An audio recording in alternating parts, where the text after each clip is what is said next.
Our fun fact for today is according to American Urological Association, and it's that the most common form of sexual dysfunction in men is premature ejaculation. My name is Ijama, the Big Cat Richards, and with me today is Chuks Okonkwo. Barrister Chuks is going to be giving us the male perspective. All the men have been complaining, oh, you bring women to talk about men's issues, but today Barrister Chuks is going to be telling us everything you want the men to tell us. When we come back, you will hear all about our topic for today, which is premature ejaculation.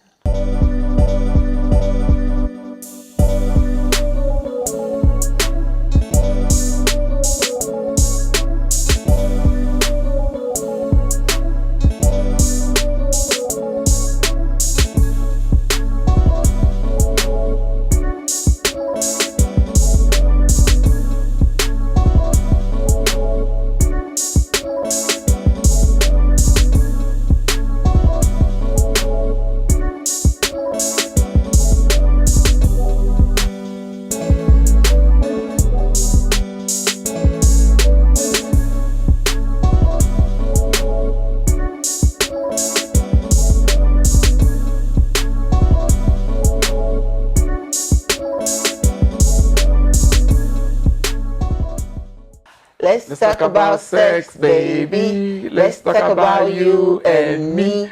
Let's talk about all the good things and the bad things that may be. Let's talk about sex. So, Barrister Chuks, this one is a men's matter. Yeah. Premature ejaculation. So let's start with, what is premature ejaculation? Premature ejaculation is, as the word is, premature release of semen during sexual intercourse. Right. And it is premature because it comes at a time that it is not usually expected. Okay. So like we have premature pregnancy, Yeah. that it comes at a time that the Premature baby is not birth, expected. That's what is premature ejaculation. And that's why it's called premature. It comes much earlier than expected. So our topic for today is premature ejaculation. Who is it more frustrating for, the man or the woman? Who do you think is mostly more frustrated by this particular thing? It is the woman that suffers most. Now, during intercourse, the height of intercourse is the crescendo, the point that the parties sustain orgasm. Yeah, right. At the time that the man releases the semen, he has satisfied himself. Well, okay. Meanwhile, as at that point, the partner is not even fully in the mood. It's not ready. He is not ready. She is not ready. While the man has arrived at the destination. It's like two people traveling on a journey. The other one is while the other one is still packing the luggage. The other one has reached the traveling mate has got to the destination. You know, I actually thought that it would be the man, because I feel I hearing this from you. Okay, now I'm thinking, what if this man now prematurely ejaculates, but is feeling bad, or he I don't know, he knows, but that's we're now assuming that the man is aware that this is not right. What if it's a case where the man knows and he feels guilty and all of that? Yes, two different things. If he feels guilty, that is guilt. Okay. It doesn't cure the fact that the woman is there feeling the brunt of the failed sexual experiment.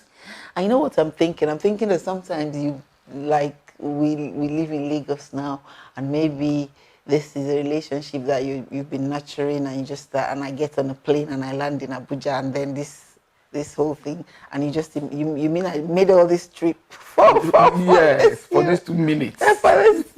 So in that case, it would be. I think for the woman it must be devastating.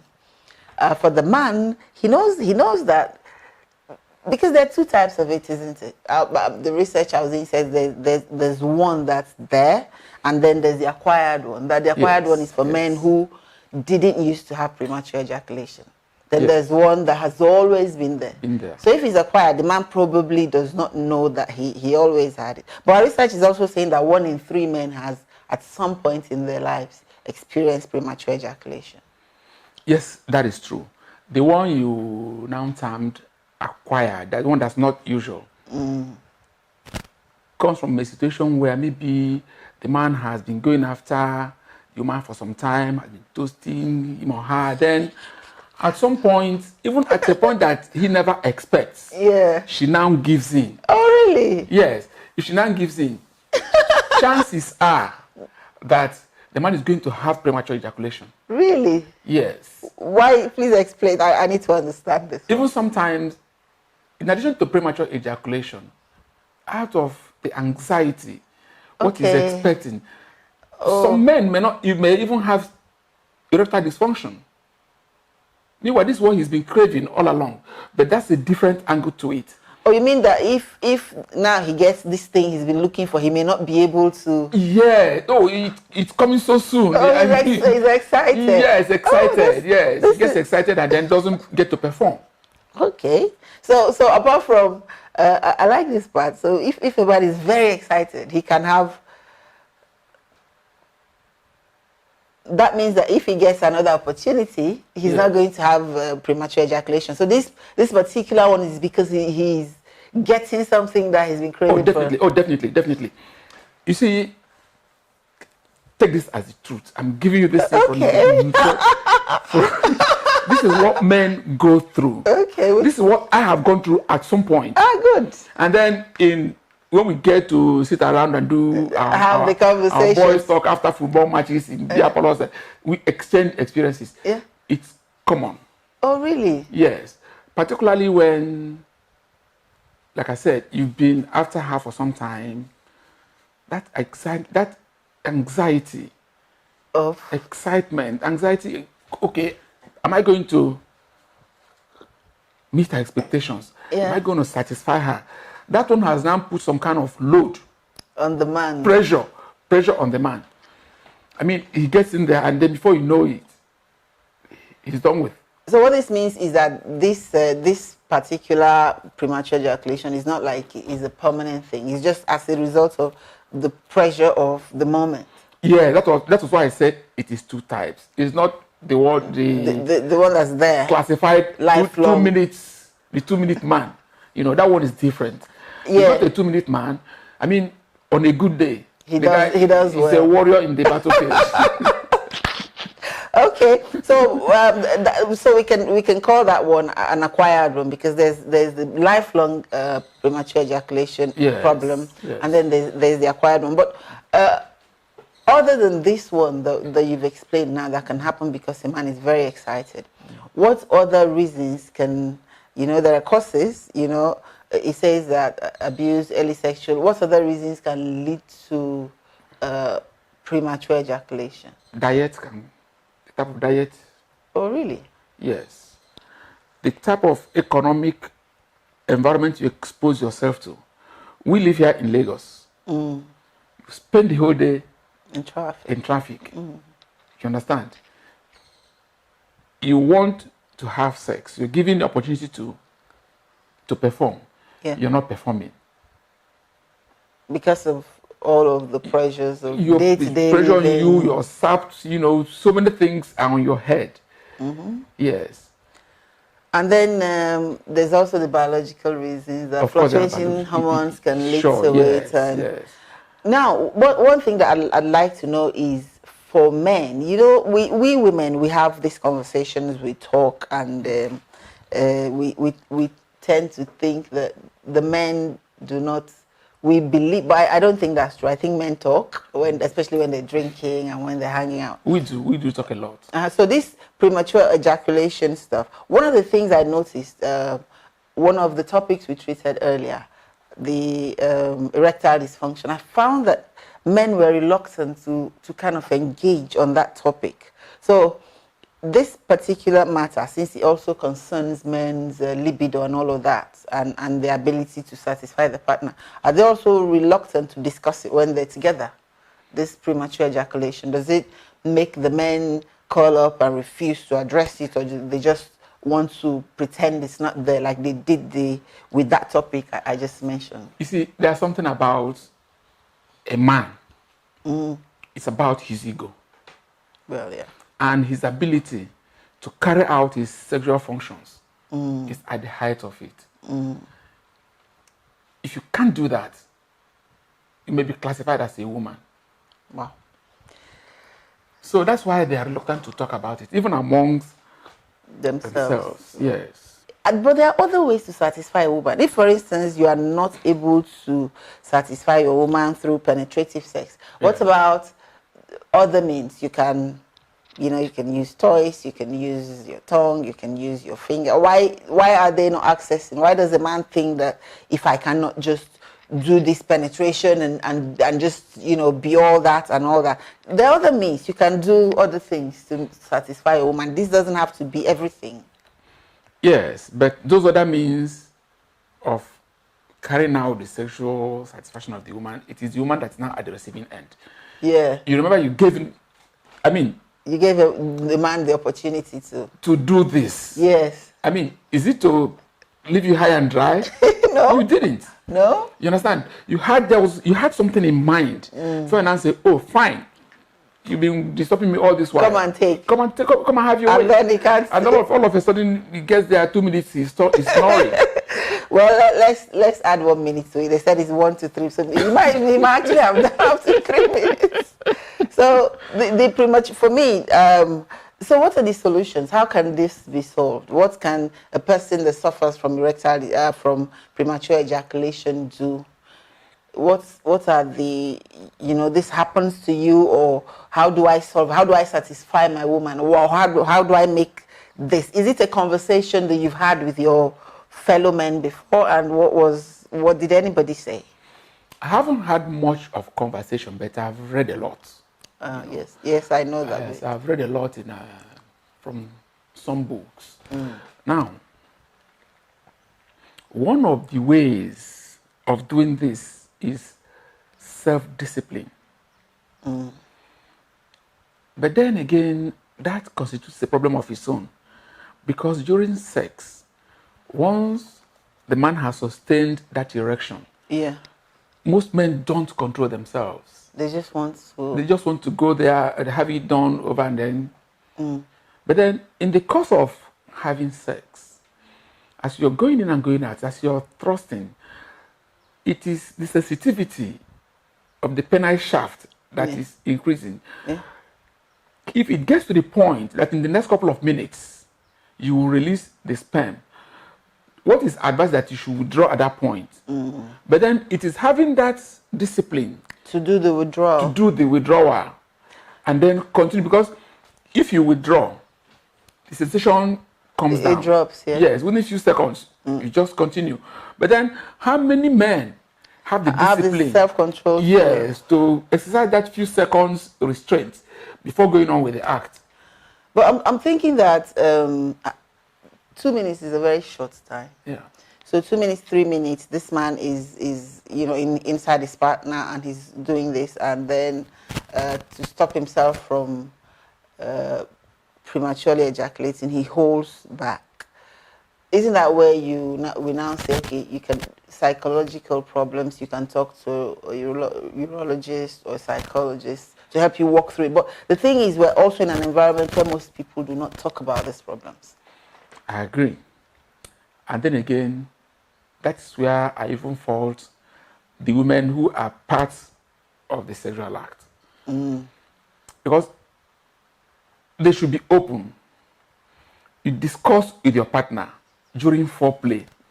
The sex should not be about the man satisfying himself. It should be about the two partners involved. But when in an environment where most women cannot have this conversation, because the man goes, oh, now you know better than me, now you know. So a lot of the women take it like that. Or what will usually happen is that if it is a relationship that's growing, the woman just walks away from the relationship. Yes, and he walks away without telling the man why she's walking away. Well, you expect that if a man has premature ejaculation, that he is aware, isn't it? Or does he think that that's how everybody does it? No man thinks that that's how everybody does it, because like I said, we talk. Yeah. Not like you have women. We have our conversation. Yes. Yeah, we have our own conversations too, in our own beer parlors and football watching centers and all that. Even idol, we do talk about it. Yeah. But then these things are not what people easily open up about. To. Yeah, because like I said, it goes to the very base of his ego as a man. I mean, that he can't satisfy his woman. He can't do this. He can't do this. Even in the rural villages, if you can't do that to your wife, they said two of you are two men living in the same house. Oh, really? It is traditional, yes. Okay, but there's a part of the when I was researching it, it says that another thing. I'm wondering how that when you're feeling guilty about the sex you're about to have, I don't know, maybe if the man is married or he's going to cheat or something like that, that it causes a premature ejaculation. Would something like that lead a man to prematurely just pour out his semen when he's got all that kind of feeling? Yes, maybe, I mentioned anxiety before. Yeah. If you want to do this, you have other things that they're thinking about. Definitely, even if law in your business can affect it. I mean, your business is not going well, and then you want to do that, it can lead to all that.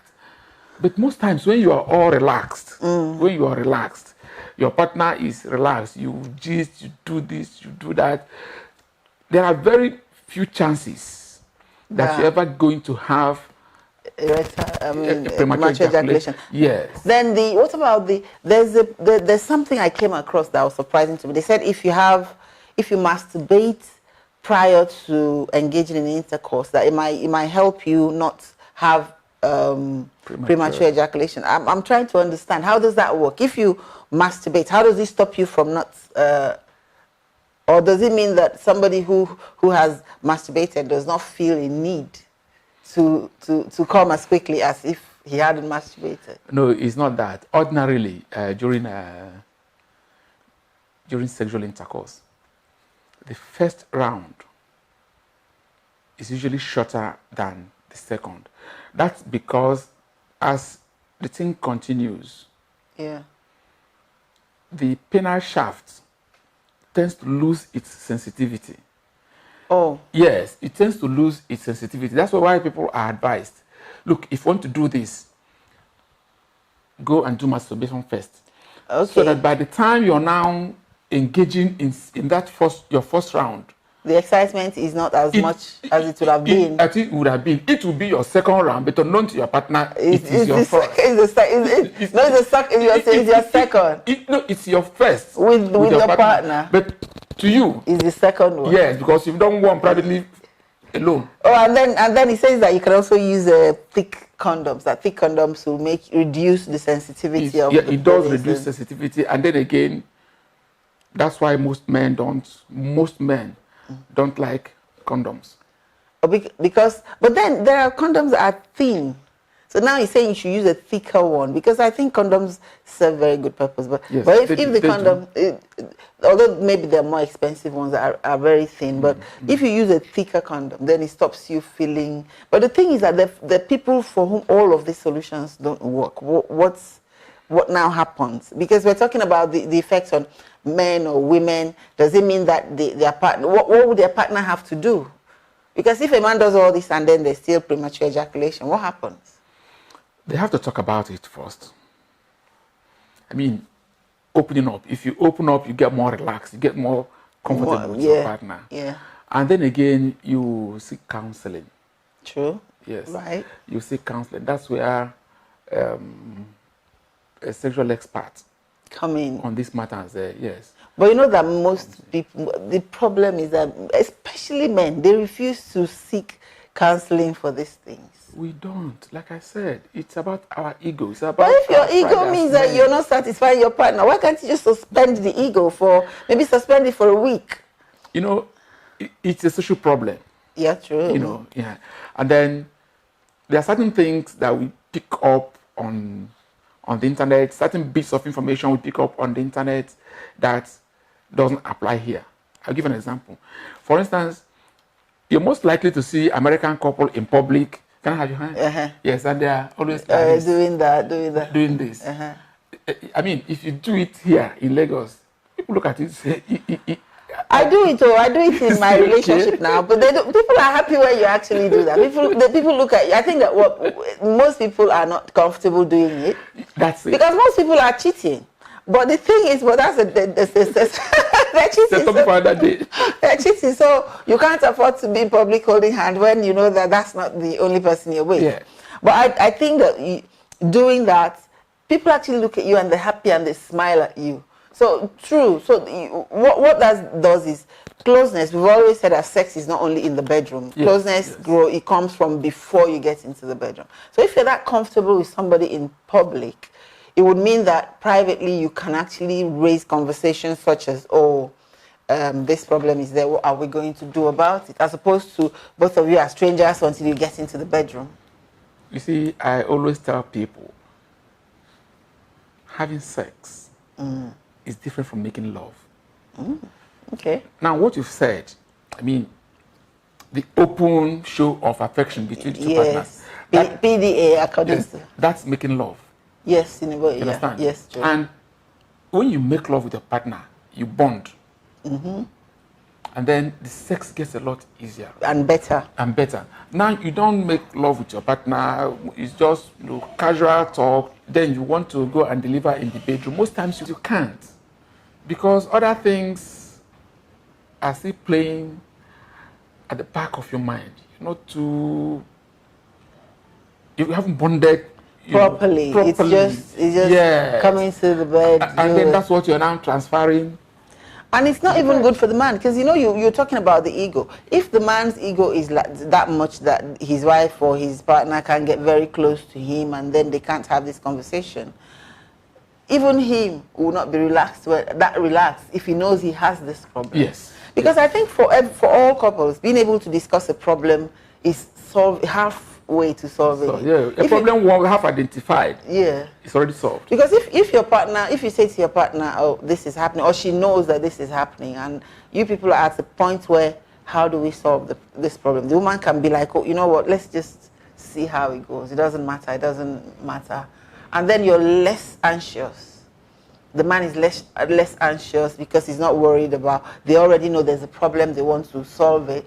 And I think this will even give the man courage. Because, 1 to 3 minutes. If you do 5 minutes, according to the research, Mayo Clinic says 5 minutes is good. Yeah. So if you can just hold on for 2 more minutes, you'd be good, isn't it? You see, but if you break it, when the sensation is coming, you can do longer. 20, 30 minutes. No, nobody wants 30 minutes. What is it now? No, not at a stretch. Okay, yeah. Sometimes you break, just slow down, do other things. Yeah, do some other things. It mustn't be with that intensity of the first time. Definitely no. So I'm liking this. So if you slow it down, but this is the premise has to be that these people are comfortable with each other. That's it. We have to give a room for the fact that there's a lot of sex that happens with people who are not that close. Definitely. So in that case, the premature ejaculation cannot be discussed or worked on by two people. It's just they just can't. So we're just here to do this thing and go. And then the man can't do it and go before he's ready. And then, there was this particular thread I was on. It was women, They were talking, there's a man that has this platform and all the women, because he's very understanding of women's problem. So this question was asked. And this lady said how she traveled. It was in America. Traveled for hours to get to this man's place. And he didn't even remove all his clothes before the thing happened. And I don't know, how does one, and he said, it's because he's excited to see her. And I don't think that it happened eventually. So when it is this bad, I'm still worried for the women, because it means the man is okay with it, or he can masturbate. Now let's look at what's the solution for a woman whose partner does this all the time. How does she get satisfaction? Now, like I said, it is habitual.